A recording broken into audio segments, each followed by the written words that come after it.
Riot Report. I'm your brother Richard Zulu Shabazz, the host of the Riot Report, here with my brother Judah, the co-host of the Riot Report, here with me today. Got Mr. Marcus Coleman here from Save Ourselves. Yes, sir. He in the house going to talk to us a little bit about a few different things we got going on. The topics we're going to talk about today is the brother who paid off all of the student loans for the students at Morehouse that graduated this year. We're going to also speak about, on the flip side of that too, we're going to speak a little bit about Nipsey Hussle a little bit on all the different things that he did and how we celebrate him so much in death. We want to talk about this other brother here because we want to celebrate him in life. That's right, brother. Right now. I know a lot of people don't know about this brother, didn't know his name, so we really want to try to get that information out there to the people. We're going to also discuss the sister who was shot 5 times in Texas by a police officer. We're going to discuss that and go into it a little bit as well as to where that case is going. We're going to also speak a little bit and touch bases a little bit on the new laws that have been passed in Georgia and Alabama and a few other places on the heartbeat law for abortion. So we're going to talk a little bit about that when we come back. Again, thank you for joining us here at the Riot Report. All right, here we're back here with the Riot Report. Back here with my good brother Marcus Coleman. We're going to talk a little bit about NAN. His organization now is Save Ourselves, SOS, a non-for-profit organization that does a lot in the community. And brother, I've watched you over the years at more protests on real issues, right there on the front line. I mean, Appreciate that. You with Mwali Davis, Kalonji Jamachanga, I've seen you at the forefront for so many years. Appreciate that, bro. Doing so much. And one of the things I always, see you involved in is with the youth, dealing with young men. That's right. And I know you have, 2 sons yourself, beautiful wife. Thank but you, brother. Yes, sir. you still always find time to get out there in the community. And I also know you from the block. You from the street. You know what I'm saying? You done been through that whole thing. You know what I'm saying? So I like to see a brother that's out there that's really been through it and about that life. Appreciate that, man. Yeah, for myself, coming up in the Nation of Islam, it was like I always tell people, one thing I always had pride about the nation is that they never went out to folks who was college students or these elite people. They felt like they had the teachings to be able to put those people in a position to be that. That's right. They didn't have to go out and recruit that. You know what I'm saying? They came to the street and looked for folks from the street. And I admire the way you do that as well. I appreciate that. Appreciate that. You were one of the founders of NAN here in Atlanta, one of the founders of the Southern chapter. Well, the founder. The founder, the main founder. And you worked directly close with Reverend Al Sharpton. I used to. Used to? Yes. You understand now? You see how his eyes got. He's like, oh, that's NAN, huh? Yeah, National Action Network. I did, man. I was unjustly straight up incarcerated in 2000. Sent away in December of 2000, December 19th to be specific. It's a very long story on that, but spent 30 months in federal prison, 13 months in solitary confinement.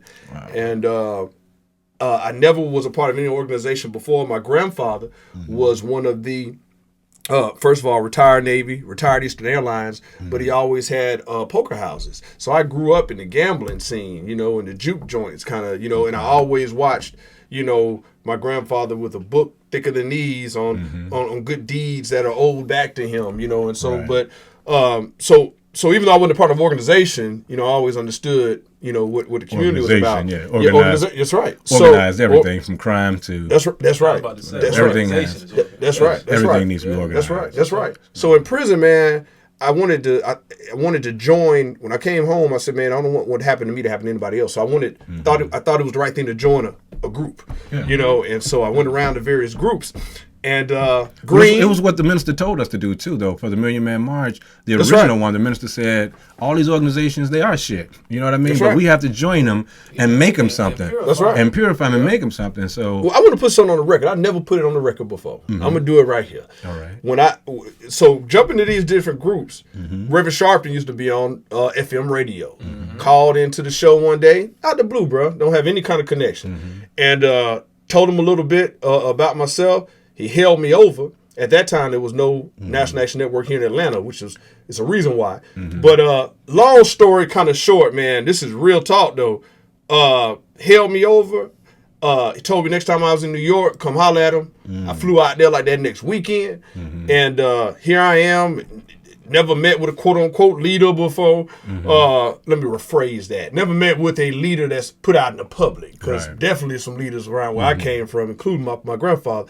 But, and man, I actually my paperwork showing that I was legit, legitimately unjustly incarcerated, and there had never been any convicted felon to have any kind of leadership role in this organization. That's an issue. I'm the only one. And I was allowed to start up the Atlanta chapter here, and then that rolled into, we were doing so much work, more work than all the other chapters. It ended up being putting the Southeastern Regional Headquarters right over there in Alameen country, right? Right in the heart of the West End. That was totally selected by your boy. To be totally honest, my grandfather's 2 businesses were on each side. So, but man, I worked real hard there, man, and made a lot of good connects. But we started to have a lot of differences. The house is beautiful, though. I will say that. Thank you. I remember shooting that. What's the young sister? She's really powerful now. She just graduated yesterday, Mary Pat Hector. Yeah, man. That's somebody to look out for, Mary Pat. I interviewed her when she was in grammar school. I've been knowing her since she was 9 years old. Yeah, I met her when she was about 12, going on 13. Yeah, man. Powerful. So she had an organization then with about 10 chapters throughout the South. Yeah, used to be called Youth Move. Wow. Yeah, man. Young lady. Yeah, and she's man. on all kind of billboards right now with like State Farm with the gun laws and that. She's doing big things. She's the youngest woman in the history of the state to ever run for office. And she ran for city council in Stonecrest. She got in a runoff. Yeah, she got in a runoff. She almost pulled that thing out of there too. Shame on the elder that's in there that actually challenged her, you know. Yes. But he did that because he was in fear, and it was one of us. But man, I just want to say for the record, man, you know, I learned a lot from Rev. Some good, some not so good. I'm not gonna air all the dirty laundry. But my split from him, because I actually was asked to come back. A lot of folks don't know that, and I turned it down. But my split from him was personal. There were some issues where a man of clergy, because I'm very critical of folks of the cloth, a man of clergy, especially in the position of one that has built up a chapter and even a regional headquarters that didn't exist, it just wasn't... There wasn't a lot of love when it came to that, man.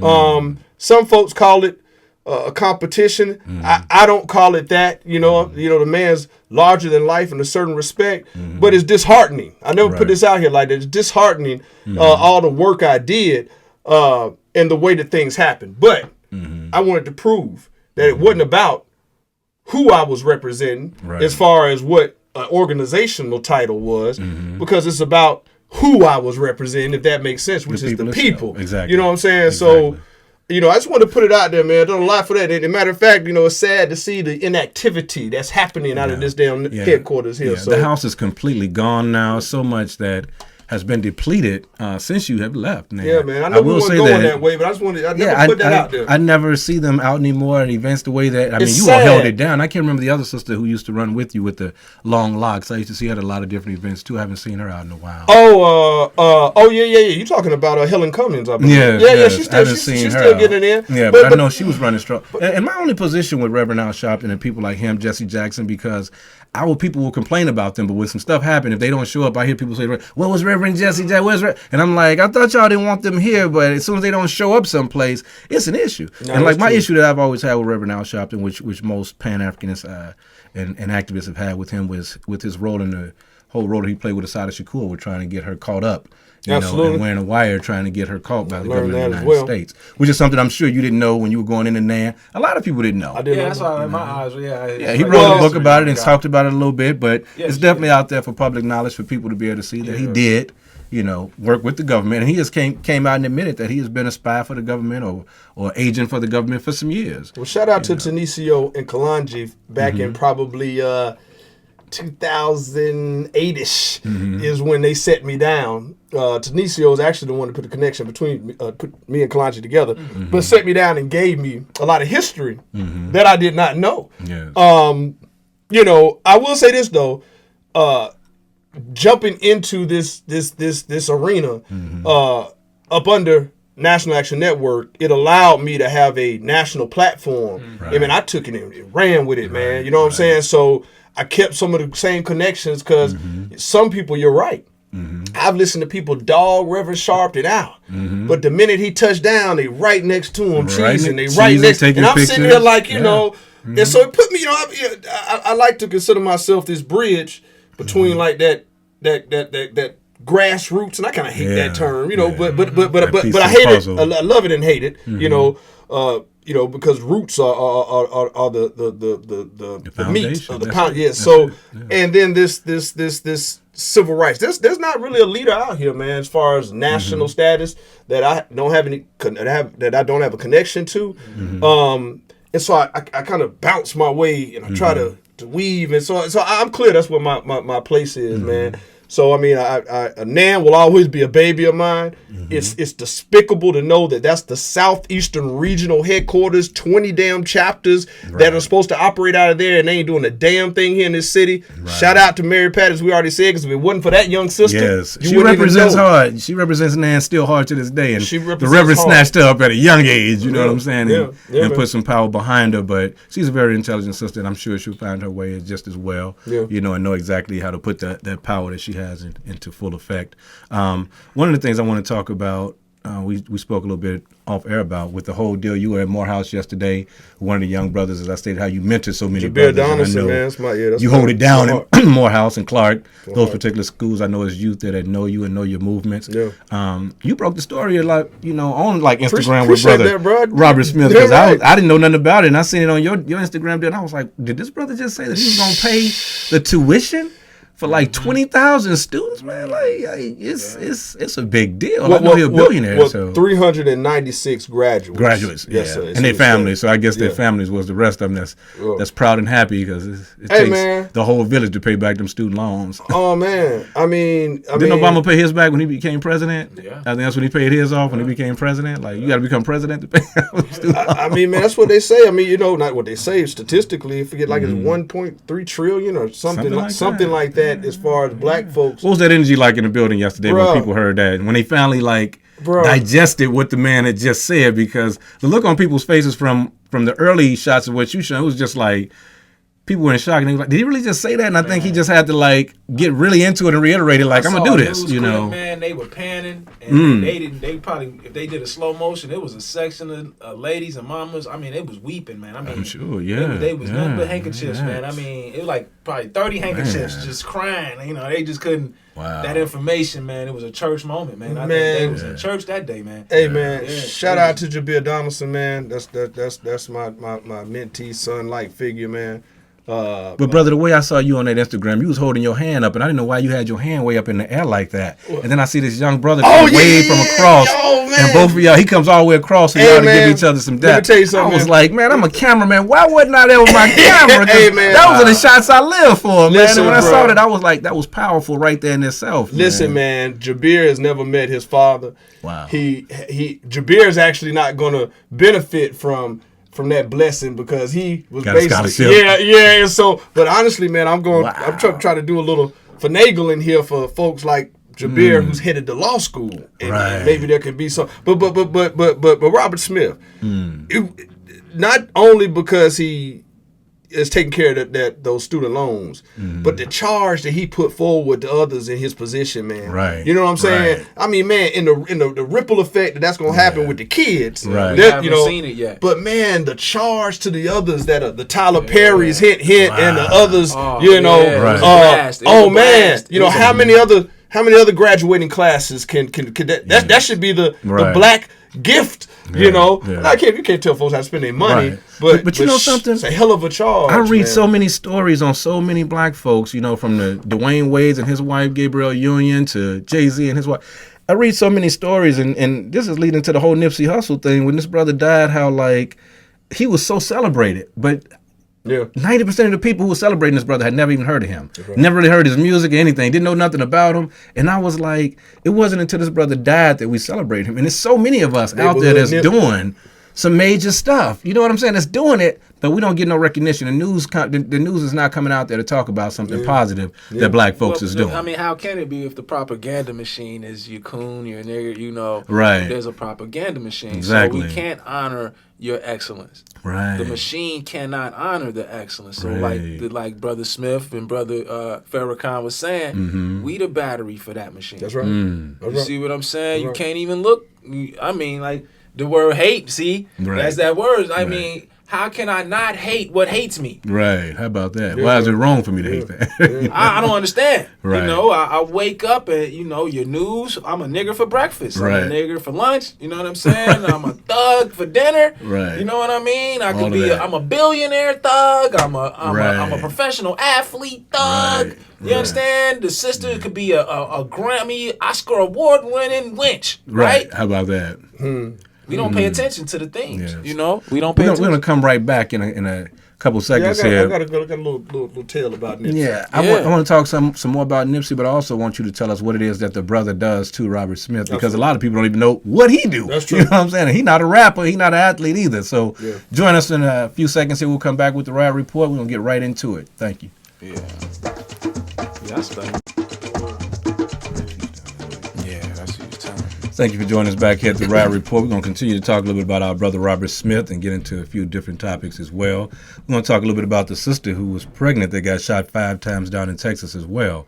But one of the things I want to continue to speak on with the brother Robert Smith is that I'm glad to see him put some money into some students here in this country, because the Oprahs and the John, little Johns and all them going to Africa and building schools, I applaud all of that. But to do that and act as though there are no students here who need that financial assistance, or like we don't have black children here who want to be educated and want to go to school, that to me was a slap in the face, because especially coming from somebody like Oprah who's came through the HBCU movement. And we all know 90% of our most successful people, 95% of our most successful people have come through HBCUs. Oprah just dropped $500,000 yesterday at the school in New Jersey. I can't remember the name of that school, but the brother who started the laundry program for the children, she did that yesterday. So Oh, glad it's to getting ready hear to that. stop. It's getting ready And to see, kick up. It has to kick up. Maybe because that has we something to have do with Robert Smith. Oh, How without a about that? doubt. Without a doubt. How about that? Let me go meet him 50. Because, Let me hit him at 50%. Let me at the end get of the day, 50%. let's not act like Morris Brown, hasn't gotten their accreditations back, and we need some assistance. Come and on, we need bro. some things Speak to come on that. with it. The we only- need Morris Brown to come on back. the only black started school in the AUC. Come on with it. Not man. Morehouse, not Spelman. And By majority, us. majority I land played left owning cornerback school. for Morris Brown. Majority How about land that? owning. They don't want to mention other factors. Yeah, they got to mention Knocking other went to truths. Mo Brown. I My brother Derek Bozeman went to Mo Brown. Yeah, Morris Brown. I went to Morris Brown 4 years after I went to Clark. Don't ask it long. Yeah, I'm a Clark. Did a tour in college. I played ball, played left corner for both schools. That's what's up. 4 years apart. Got them student loans taken care of on your own. Huh? Figured out a way. I got you, brother. I know where you're going with that. Definitely. But I was glad to see the brother do that, and I know you wanted to get a little bit more into Nipsey with some of the history that you had with some of the stuff he did. But yeah, man, I splashed a bit, man. I just wanted to the connection between me and that brother. He had never met his father. It wasn't until it wasn't until last July that I met mine. Had never met mine, never even seen a picture of him. So the connection between me and that brother, he calls me a father figure. This is the brother at Morehouse. Yeah, not brother Nipsey. at Morehouse. Then of course, with what Robert Smith had did yesterday, is just gonna send a vibration, Yes. through the nation, Yes. and it's gonna mean so much for folks like Jabir and the rest of his class and others. So yeah, shout out to him. And look, I said it off air. I'd had a little experience with Robert Smith about a year ago. Shout out to my girl attorney Yana Jenkins down in San Francisco. Robert Smith, and I'm looking very forward to this second meeting, is behind. I won't put too much detail, but he's behind this coalition of attorneys and activists across the nation. This is a year ago. That will combat and create legislation to fight police terrorism, criminal justice reform. So when I saw this brother yesterday, off of knowing that I'm due to be in this second wave of meetings, it just was a reaffirmation of this brother's the You're in real the right deal. circle. He's That's the for real sure. And we deal. still, and like I love to give the layers, because we got to give layers to the original players. So Eric Holder and Obama, they the fuel for that, because nobody's paying attention to the phenomenon. Within the last 20 years, how many officers have you really seen receive full convictions? And it's starting to pick up now. Well, you know They're what's losing next. property. Yeah. They're going to federal prison, serving. They're having some of them have to serve the full term. Yeah. That was some legislation. A that was lot of people have implemented by them applauded. brothers. A lot of people Where you applauded going? Trump on his Thank you. whole That's prison where I was reform, going. but That's where I was going. Obama's was serious. where I was going. And a lot of people And talk Eric about what Holder. he hasn't did for us as a people, but he was held back on a lot of things. You got to give him give him credit though for at least laying the blueprint. That's where I was going, bro. I swear. Because he laid out the blueprint for everything you see Donald Trump trying to take credit for when it comes to the prison reform. They only got out they got out thousands of people, and I applaud them for the thousands of people that got out. But Obama's system would have got out millions of people. Thank you. Would have really said some things. So I applaud that brother for doing that. And brother, you know, my relationship, and I'm just not here name dropping. Sometimes folks, he just name dropping. We only have a little bit of time, so I can try to spark something to some folks, man. You know, to link up. But Attorney Crump is a good friend of mine, and Attorney Crump had a meeting dealing with some other issues surrounding Kendrick Johnson, all that long story, Kendrick Johnson down in Valdosta, but with the Attorney General at the time, which was Lynch after Holder, and man, some strong facts came out, man. Dissent decrees, money, you know, that is awarded from the government to police departments. Speak on Obama's administration had snatched more money funding these damn corrupt police departments. Now, since Trump has been in office, he don't open that right back up. So folks don't talk about the snatching of federal funds that the Obama administration had done all around the country, man. And now that this administration is in office, man, a lot of shit has been, all the work and shit that us and all the now it's been rolled back. So that's disappointing. I know we're going to nip, but you know, it's sickening seeing the Obama administration get a lot of credit, and one of the brothers, people mistake me for this brother sometimes when I travel. Brother Van Jones, that's on that's on I can see that. That's on the CNN. Brother came up and asked for an autograph a while back, but I don't know Van personally. I like Van. Had some glasses. I do wear glasses, and that's the thing too. I wear glasses for distance. You look like the light skin Van Jones, light skin. Yeah, and that's what. But it's sickening, man. Yeah, but if you see him, if I saw you and didn't know you, I would definitely. Real talk. Definitely. Up, man. And I saw him kind of big up in this whole Trump thing. I was like, man, you know better. Because you know good and well that. That's where I'm going with that. He was a part of the administration. He knew what Obama was doing. That's where I'm going So for him with to jump on this and act like Trump is doing something super great, come on, brother. You know, that's just a spit in the bucket compared to what was on the table to be done. That's you know, that's and a lot of people big up Van Jones, but I'm one of those people to where I'm gonna tell you, I don't like folks who are just doing it for the likes. Straight you know up. what I'm saying? I just don't like that when you're just doing it for the fanfare, and it becomes that for a lot of people because, like you say, the checks are serious for people. Being able to be politically sound and be able to be on some of these particular shows, you got to be able to agree with certain things. And I can't recall the brother's name real quick who had got kicked off of CNN not too long ago for some of the comments he made about Israel. Lamont, yes, that's the brother. Oh, okay, we talked about him, about. Lamont Hill. We talked about him some too, yeah. But I applaud that brother for all the work that he's done. And a lot of people clowned him and was like, Lamont Hill. I was like, sometimes we just don't know who is on our side. We really don't. We don't know who's really working on our behalf in these corners, in these trenches, you know, where we're getting into. And it's like, I see some of the sisters who have had to quit some of these major, you know, shows because of the same situation. It's the positions that they're getting put into. Yeah, man. And we don't understand our people, the positions that they get put into and the things that they have to go through just to try to get us this information. We don't respect it. And we don't respect it. You know what trips me out? We don't respect it. Is, you know, when you speak to someone off camera and you get a feel for them, then when, you know, the marker hits and the lights on, they morph. Then it's a different person. Yeah. Right. Now, some will tell you, oh, well, you know, you got to do what you got to do. You got to play that game. But you know what? I don't have as many appearances of Van Jones or anything like that. But I've been fortunate to get out there. You got to be crafty enough and intelligent enough. There's a way. Right. There's a way to get it across. It is. And continue with that platform. And don't get me wrong, you know, those that totally play that game are going to get, you know, more. But, you know, it just bothers me when folks act like it's a either or. Right. Hell no, man. Right. You know what I'm saying? You got to mix it up. You gotta mix it up. It has to have some balance But to you it. got to be willing to do that shit. Right. What your boy Steve Harvey say? Monique, you can't be yourself. Steve Harvey did tell Monique that on live TV. He did. And this is somebody who's a millionaire, who's somebody who's now almost every show he has is being canceled. I don't know what's going on with Steve Harvey, but they canceled him left and right. I guess, you know, he ain't in rotation no more at the moment. 1991, Steve Harvey came to Westlake High School. 1990. I graduated in 92, so I was a sophomore. And this is before, you know, his blow up. And I used to like Steve.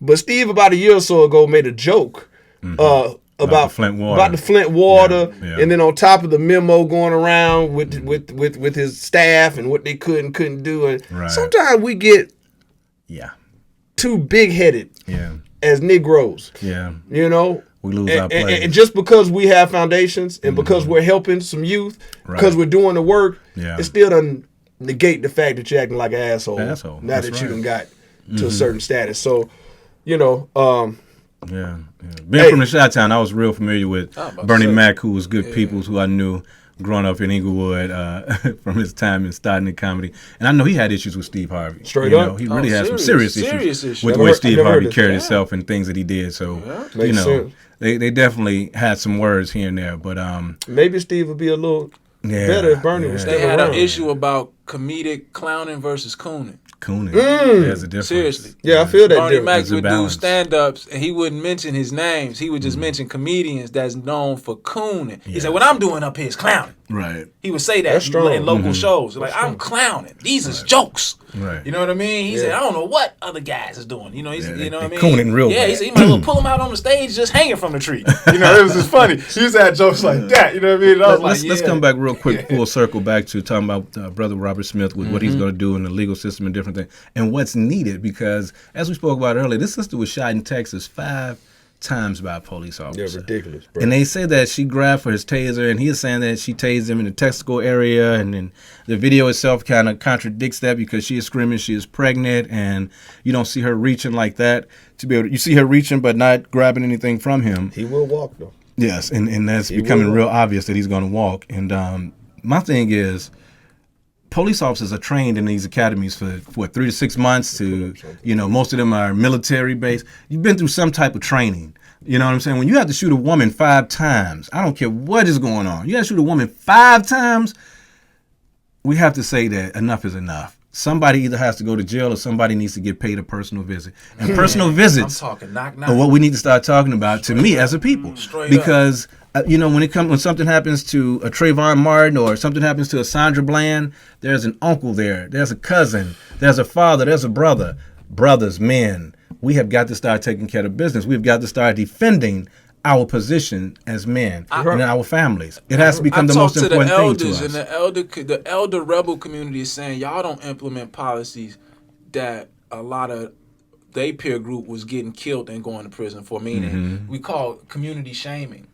See, if you didn't defend or you didn't act properly in accordance with defending your family, or you see what I'm saying, you could no longer. There was a covenant amongst communities, like it's us versus them. So you wedging. You know what's going on here? You taking? You got to go. Oh, you took the check. Okay, take your check. Leave the community, because we're not about that. We as men, we don't even, before we even get to violence, shaming is real. Right. Yeah. How about See, that? shaming works. And nobody is shaming We don't folks shame anymore. folks. Yeah. We don't even make public shaming of the men of these sisters, right?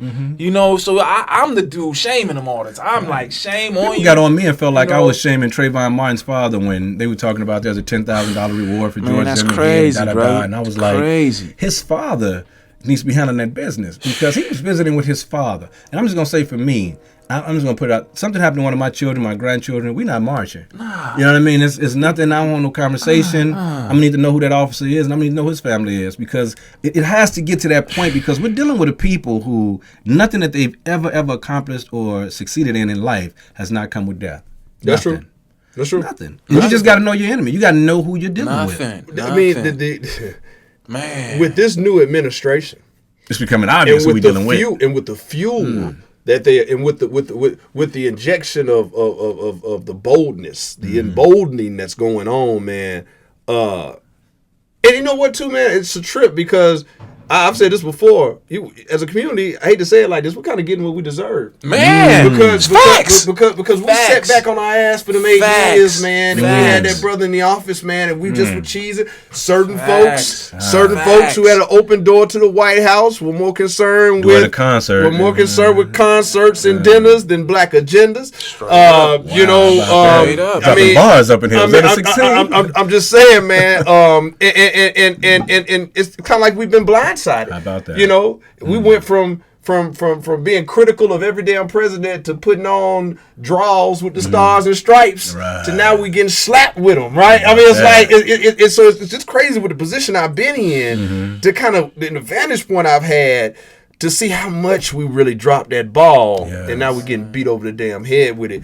But we talked about the law. We'll close out Smith, man. Transitioning into Nipsey Hussle.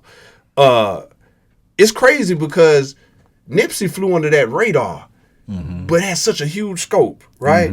And I've even had the argument's been won now, but some folks who didn't know him took that first media appeal. It's like, oh, this just a gangbanger rapper, and then as the story kept unfolding, right.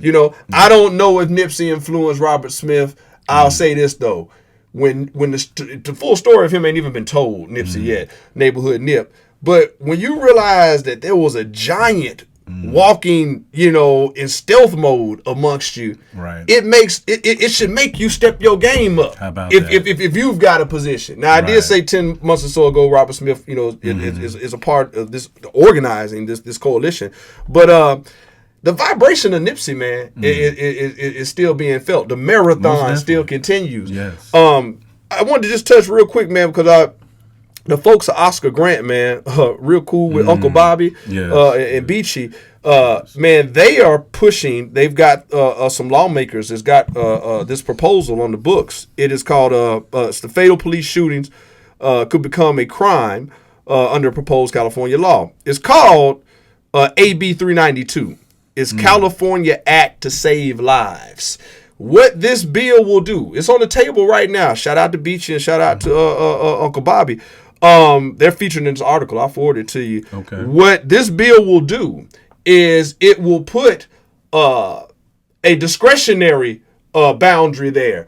Did this have to be a fatal shoot? How about that? It will encourage by law the use of non-lethal force. I won't just scream tasers if they're the best because we know they can be lethal too. But it will, by law, did an officer do everything that he possibly could do instead of that fatal shooting? We see too many times. And also the wording in the current code, which would make it illegal if it's found to be.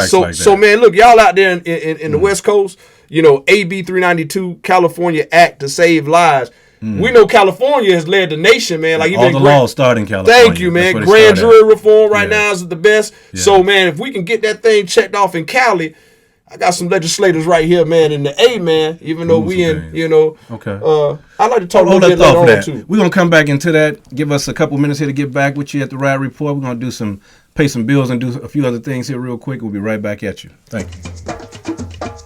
Yes, definitely. Yeah, I've been trying to get at these politics. All right, we're talking a little bit here just about what's going on in the community as far as what happens to us when the police do their thing. And a lot of times I hear folks talk about black on black crime when you start talking about the police department and what they're doing to us and how the craziness is going down with the killing. And I'll hear people say, Shabazz, you from Chicago. You know how black folks in Chicago killing each other. And one thing I'll say to people is this. Any city that you see that is corrupt with drugs and guns and gangs has a very, very corrupt police department. Follow the money and follow the real corruption and see who's really doing the killing. Now they're actually coming right out and talking about how white folks are putting on black folks' masks and going out in the community and shooting and killing. We've been talking about this for 30 years in Chicago.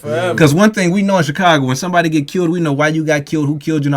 A lot of these murders that go down, we don't know what's going on with it. It has nothing to do with the city. It ain't got nothing to do with gang stuff, none of that. And it's crazy. Even like on some petty stuff, you do know the gun game. Of exactly. The kids, the people in your neighborhood. All so of you that. like when you see the results, yeah, like that wasn't them. And we watching these children can't now even pee in the toilet straight. And now we watching these children now with these weapons that are just militarized weapons. Like where are they getting this militarized gear from, man? Where are they getting this from? Man. There's reports, I think maybe 7, 6 somewhere months around there that it was 2 agents out of Chicago that got arrested for delivering the weapons. Yep. Yeah, man. Yeah, most definitely. Yeah. Talk about some more stuff with different laws that are being put into effect. I know a law was put into effect that you had some involvement with authoring for your cousin. Yeah, man. Who had a situation. So talk a little bit about that to us as well. Yeah, I appreciate that, man. CJ, Charlie Enrique Jones III, January 24th, 10 years ago, 2009. He was a victim of hit and run. But worse than that, out in Cobb County, Deep Cobb, near Kennesaw, 4 something or so in the morning. He worked that late shift, was out hanging with some friends, a group of Caucasians, I might say. He's from Ohio, from Virginia. Not too much about the Caucasians. I'm just speaking the facts. Right. But somehow my little cousin ended up about 15 miles away from his vehicle, walking on the street. I have no idea why that ever happened. My little cousin was struck by one vehicle, left in the middle of the road. It was said that he was thought to have been knocked unconscious, but broken limbs at that point, but he was alive. That vehicle never stopped.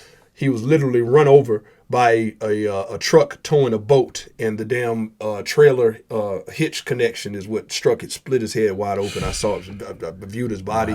Wow. That vehicle stopped on top of his body. That vehicle was not charged. It was a very deep, dark curve. But worse than that, he didn't come home that day. He was living with his cousin. Shout out to my aunt, Sharon Coleman McCarter, graduated summa cum laude from Spelman in 1978. She worked in the communications department for the Woodrow Wilson Center for Scholars out in D.C. Sharp lady. When he didn't come home, or go to his home, we filed a missing person. First of all, we called every single hospital because he was a diabetic. Try to be quick with the story because it's how they neglect our bodies as black folks. We called every single hospital. Then after 24 hours, we filed a missing persons report. 72 hours later, the medical examiner calls my aunt and says, "Your son is dead." He was in the morgue, falsely identified as John Doe, even though he had identification on his person and a cell phone on his person. That's how they called her. The medical examiner's office blamed the Cobb PD. Cobb PD blamed the medical examiner's office. Each one of them saying they thought they notified.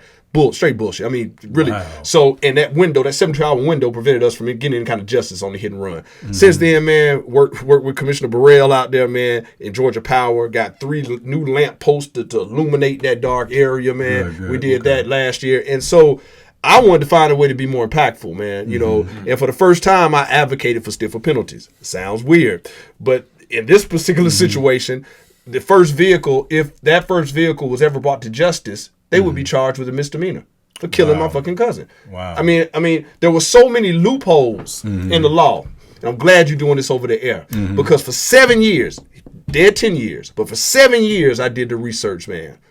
Come to find out the number one person convicted of hit and runs involving death and maiming is a young Caucasian male.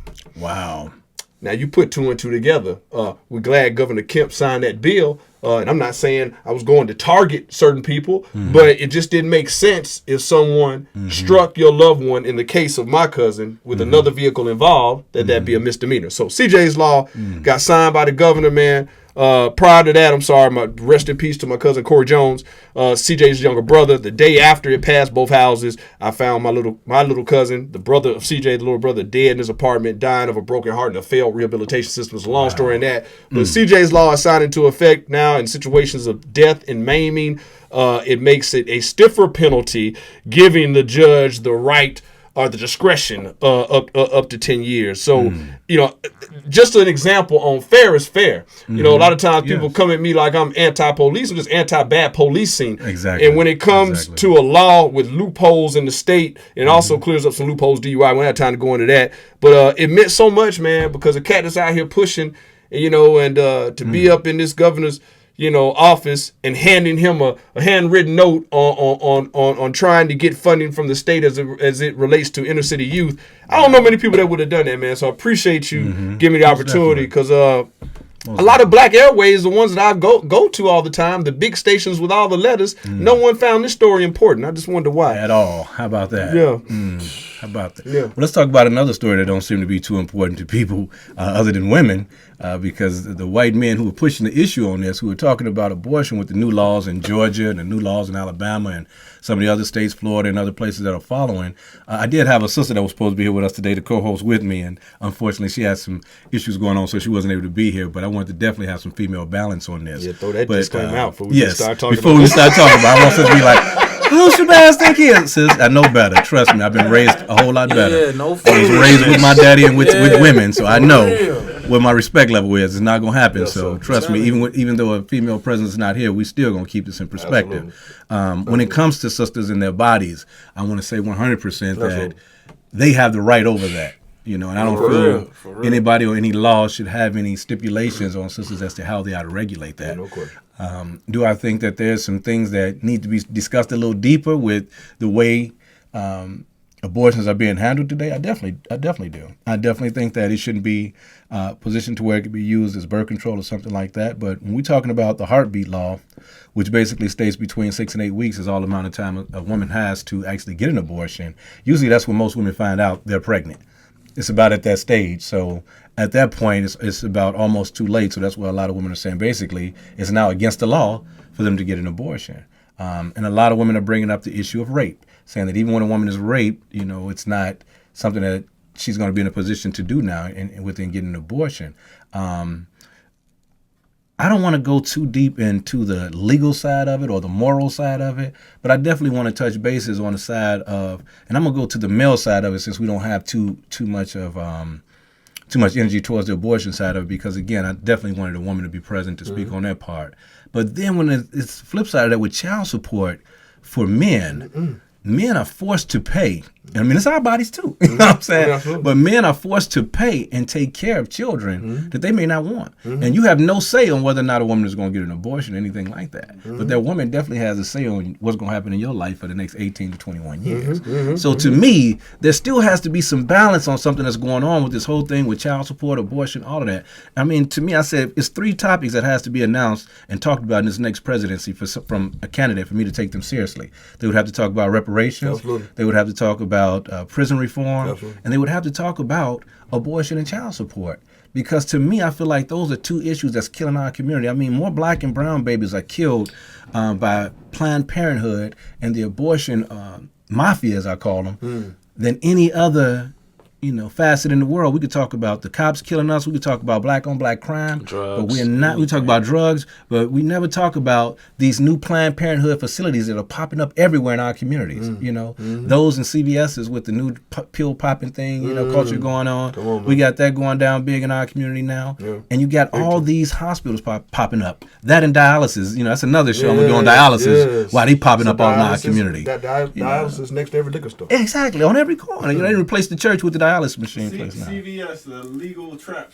The legal trap spot, CVS, exactly. The legal trap Come get spot. your injections there now. How about Later. that? You know what I mean? If you still thinking your flu shot is a flu shot, Come on now. Come on you done now. already flew the cuckoo's nest. That's all I'm going to say. That's your problem. It's kind of hard to ignore the legal when you talk about that, though, because, like we saying, stats and numbers, who's targeted for abortions, right? That's a Right. demographic. That's a leading demographic, and it's us, right? So then they have a boomerang situation legally where they're penalizing. You're reading in certain states where sisters can catch 30 years or can catch 10 years or by going to do an abort, like an illegal abort, like knowing that she has to get rid of this child, knowing her situation, because who knows her situation best than she does. Than she does, right? But now may face similar penalties, whereas the sister took her son to register for another school and she caught 5 years, right? straight up. So these How laws, about they're that? These targeting. laws, yeah. We don't pay attention to differential with some of Right, these laws, right. Who they actually targeting, who I they got you. targeting, and this system always works 360. They ain't working on no half degree. So when they got say you up here to 360. catch you on one end, watch that circle because they got you It's on the coming other back, end. right, They, the see what I'm flip saying? side. So this is like we said, we arguing and advocating for the woman's freedom physically, but man, the white boys like, she's going to slip and slide, and we got her in the court right here. Right. She's going to have that abortion. Right. But we got a new penalty to make sure because now that sister's thinking about 30 years. Right. If she in Texas, she thinking about 30 years. Right. She's thinking about now she done been whatever her condition is, and she got to think about the justice. Man, I got So that's heavyweight. I got That's different heavyweight. I got a What's your different take on these heartbeat bills, man. Yeah. Oh yeah. Respect to what you're saying. Georgia, 6 weeks. Anything after 6 weeks. Alabama, 7 Alabama, weeks, I think. 7. Yeah. But Alabama Alabama has gone above and beyond with they don't even recognize incest or rape. Exactly. Yeah. Missouri just passed 8 weeks. Right. Listen, I think it's brilliant. Oh yeah. I think it's brilliant. Now I want to make sure people understand me. Hold on. clear. I already know where you're going. Let me say I know this. where you're going. Hold on, let me I say already- this. The 360. opinions and ideas of Marcus Coleman are not the opinions and ideas of the riot Yep, report. I didn't want to speak on that. Yep. Please continue, Brother Marcus. Go ahead. Hey, Go ahead. You were just talking earlier, both. Go ahead, both, yeah. about knowing the enemy. Caucasians. Now we got a lot of Caucasian comrades, but we got historically we know. Right. Historically, they have been demonic when it comes to tactics of war. Dr. Frances Cress Welsing told us Yes, she did. decades ago, and it is now we are now living in the time. It is coming to fruition. Time Magazine, National Geographic, other well-known publications have printed studies that show in the next 20, 30 years, 40 years, and we're not even 40, to be honest. The projection is that the average United States American will look like a Brazilian. Will have melanated skin, curly hair, whether it be gray, brown, black, blonde. In 17 states across this nation, Caucasians' death rate is more than their birth rate. Yeah. If we keep on living in the spirit of Dr. King, which Dr. King couldn't even, well, I'm not going to say, Dr. King didn't even have he probably had a vision, but I'm speaking more of the globalization of things. That melting pot is truly happening with the mixing. Right. If we keep on like we are, keeping on, their genetic annihilation is inevitable. Oh, without a doubt. And scholars, knowing your enemy, they don't got together at that damn round table and issued a charge to governors and legislators. Now, I don't have a video of this happening. They're not that ignorant to let that out. Right. But you got to ask yourself, why in the hell would they do these ridiculous laws? It is to prolong their existence. In theory, because they not dealing. You got to this guy don't know.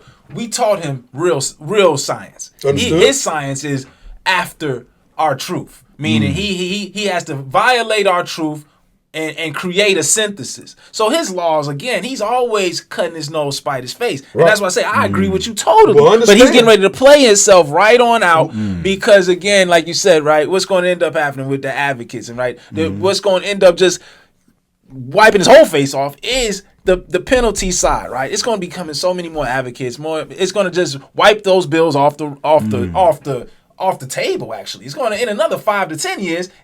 All that's going to be repealed. Right. You know what I mean? It's going to get repealed. Right. You cannot be 30. I don't know if it'll take that long. Yeah, it ain't going to take that long. Yes. And he's been running this race since Rome.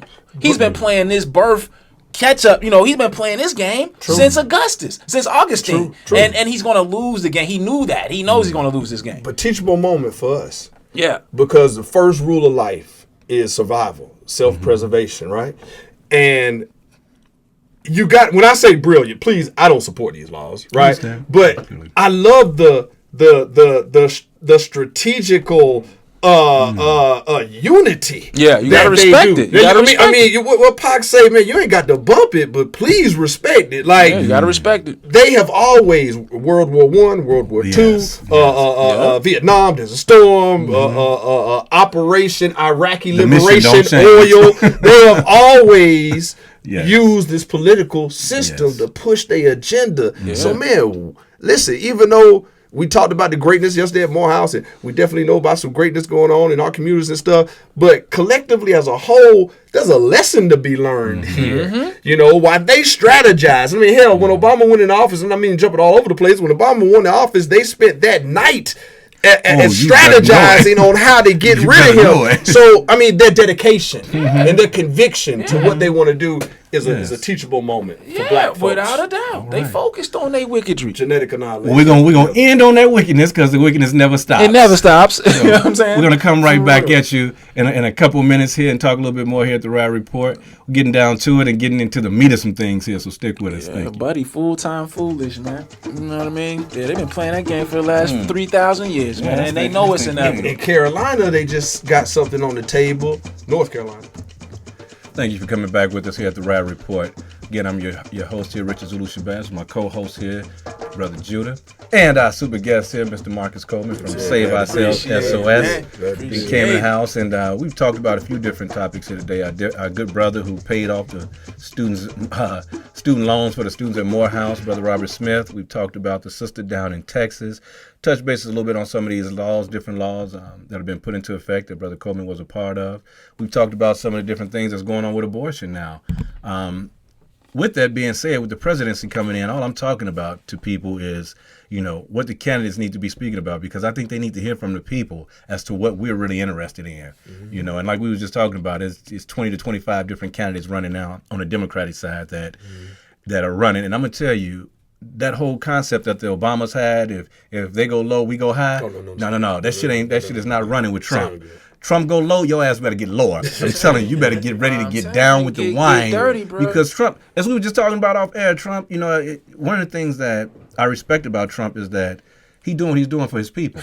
He knows who his base is. It's the same thing with George Bush Jr. and Sr. I always tell people they knew their base. They were filthy rich people who were backing them. The only thing that I ever said about Obama where I felt he didn't know, and I felt because he wasn't a politician, and I always say this to Obama's credit, that he's a great community activist. Mm-hmm. I always love that part about him. I think he's great with that. But as far as a politician, he didn't know politics. And he didn't know how to get in there and make different sides work for him.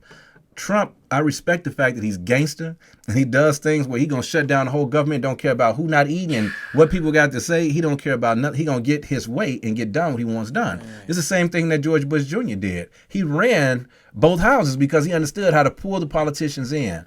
If a Democrat doesn't come in there and know how to play the game and doesn't know who their base is, they're not going to win. Obama won with a base of over 90% black people voting for him. This has never happened in the history of this country. With 90%, you talking about folks that had never voted. I remember taking my little nephew, Robert Harvey the fourth, taking him to vote for the first time in his life. I remember talking to my oldest daughter. She was going to vote for the first time in her life. Her and my son. First time. And I said to him, you all don't even know what a privilege it is to be able to have somebody that looks just like you to vote for versus having to vote between two evils. I voted for him on face value. That was the first time I voted. I mean, I had no other reason. We've been voting for the worst of two evils for so long. So I think black folks just said, we don't care what he do. I don't care what he do. And so far, he got a good-looking wife, some children. So far, he did good. So we don't know what his history is yet because we know how they dig up folks' stuff. So we didn't know what they was going to dig up on Obama. But whatever they couldn't get up, they couldn't get it up because if they could have, they would have. They put everything out there they could have. So I applaud the brother for the things that he did, but going back to Donald Trump and his gangsterism. And for the attacks that he had to deal with. And definitely the attacks he dealt with. And the strategies against him. We got to give him credit. He moved in stride with that and held his composure like a good fighter. Could have done more for us, and make sure I put that on. Yeah, we already know that. We definitely know that part. Yeah. And the way we really know that now is the way Trump is doing for his people because he's able to get things done. And one thing Trump knows is even though he's rich, he knows that that's not his base. Right. He knows how to play the wealthy, though, to make sure that his base is taken care of. His base is poor white people who feel like they got played. Who felt like they got played during the Obama administration. They felt like they got played during the George Bush's senior and junior administration and the Clinton administration. They felt like all their little rights got taken away. Yeah. When really these are people who never left Arkansas, Mississippi, Alabama. They never moved around. Black folks moved around and tried to find some money somewhere else. These particular white folks felt like because of white privilege, businesses ought to come back to us. We shouldn't have to go to where the money is at. They should just come to us. And that's why you got so many of them now in these poor rural areas like that. Yeah. Where they get to the point where they're getting angry, like in Minnesota. They were talking about how Minnesota is going to become this whole slum place now when reality is most black folks moving there are doing extremely well because we move where the money is. And we know how to take those jobs to get that money where, again, you got these white folks who are sitting. The trailer park community in Minnesota was almost as large as the project community in Chicago. And it blew my mind when I moved there because I was like, wow, I didn't know they got down like this. I mean, I've been in Detroit, so I've seen trailer parks, but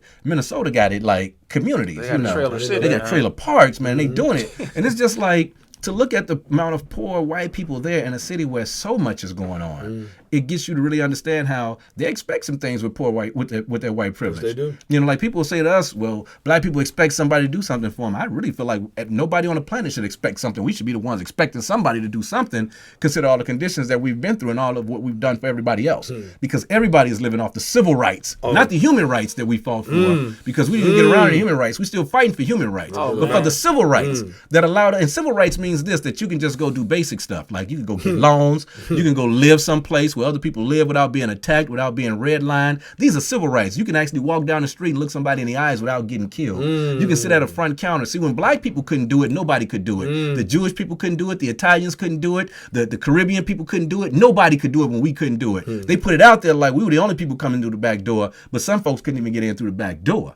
So we don't talk about that, but the point I'm making is that if you look at all the marches that go on, even in Asia, I seen a march in Asia about 10 years ago where they were singing "We Shall Overcome," and I was like, wow, look at these folks pulling out all the things that we used in the 60s. Tell you hurry up and buy. And tell you that. But it's just like we as a people have forgotten who our base is. Man, we have got to remember that, especially, and I'm shouting it out there to these Democrats, these politicians that's running. Black folks don't have a problem with voting. So all these folks y'all send out, these agents in our community talking about what our ancestors died for, we know what our ancestors died for, and it wasn't for a vote. No. It was for us to be able to change the conditions that we are in. For us to be able to use that vote to put ourselves in a position of power. Not for us to just be voting for somebody just to say we voted. That's what's up. Because we need to do more than just vote. We need to actually put those agendas together and push them to people. And when they ain't pushing for our agenda, we just ain't voting at all. And let's see how big of a chunk of the voting process doesn't go through because we're not participating at all, because we need at least 6 things off the 10 agendas that we done put forward to you to be taken care of immediately when you get in office. And when you don't, we're going against you from day one. You understand what I'm saying? So whether or not you're a Trump and you're a Republican or you're a Democrat or you're independent, however way you running, our agenda is this, whether you black, white, brown, or yellow or red. If you're not following our agenda, we're not following you, point blank, period. And that's where we got to grow up and mature as a people when it comes to politics. So that's just where I'm at on the politic game and where I feel we should be going as a people. Brother, what you doing writing bills? Spoken in the spirit of the day after the 94th birthday of El Hajj Malik El Shabazz. The day after, how about Yes, that? sir. Respect to the Yes, big brother. Malik El Hajj But you had me Shabazz, thinking most about him the way you was just talking yes. politically, right there. Give thanks, Yes, sir. thanks. And respect to our brother Mike Brown, who celebrated, That's right. would have been celebrating his 23rd Should be, birthday. yes. Should be celebrating that right now with his family. And for those of all of you who went down there in St. Louis and was a part of the whole hype show when everything was going on, make sure you get back down there to stop, pay some respect to his community, to the memorial that they still have down there for him. And if you get an opportunity, give a shout out to his moms, who's always on the scene now trying to get laws passed and working hard and diligently.